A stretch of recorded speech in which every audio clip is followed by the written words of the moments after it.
C'est l'histoire d'un email qui a fait le tour du monde. Il a été lancé sur l'océan d'Internet comme une lettre dans une bouteille à la mer.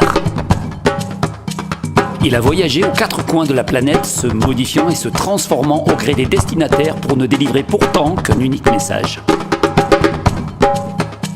Il est devenu un conte de notre époque, un conte de l'Internet, tellement magnifique qu'on en a fait un livre.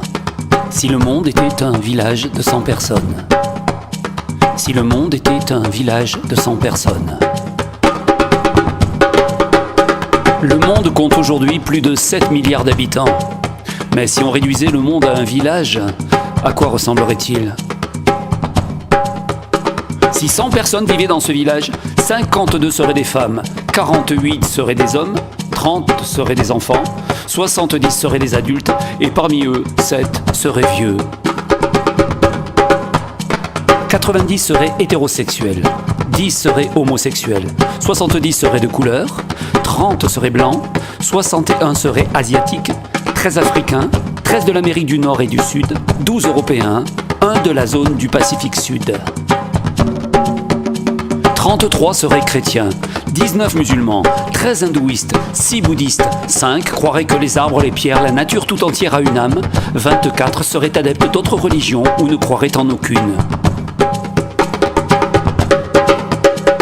17 parleraient chinois, 9 anglais, 8 hindi et ourdou, 6 espagnols, 6 russes et 4 arabes, ce qui représenterait la moitié du village. L'autre moitié parlerait bengali, portugais, indonésien, japonais, allemand, français et d'autres langues. Dans ce village à la population si variée, ce serait très important d'apprendre à comprendre ces gens différents de vous et à les accepter comme ils sont. Mais réfléchissez aussi à ceci.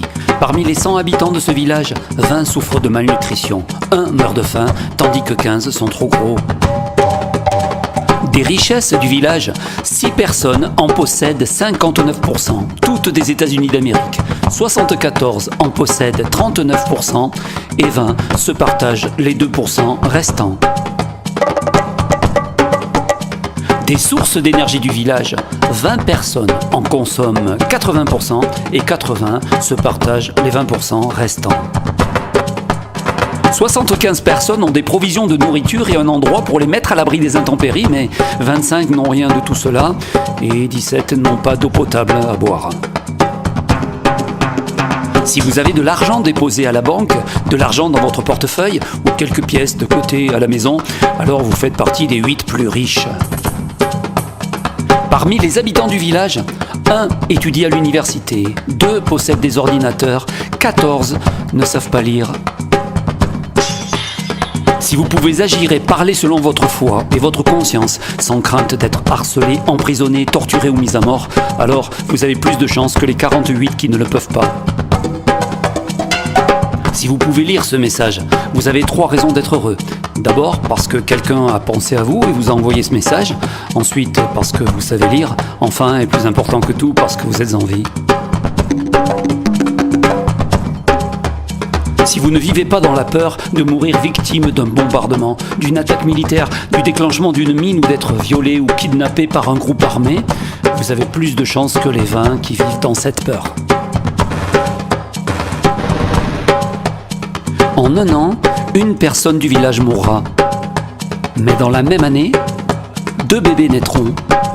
Si bien qu'à la fin de l'année, le village comptera 101 habitants.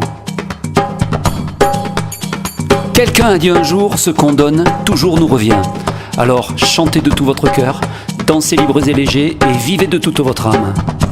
Et quand vous aimez, aimez comme si vous n'aviez jamais été blessé, même si vous l'avez été.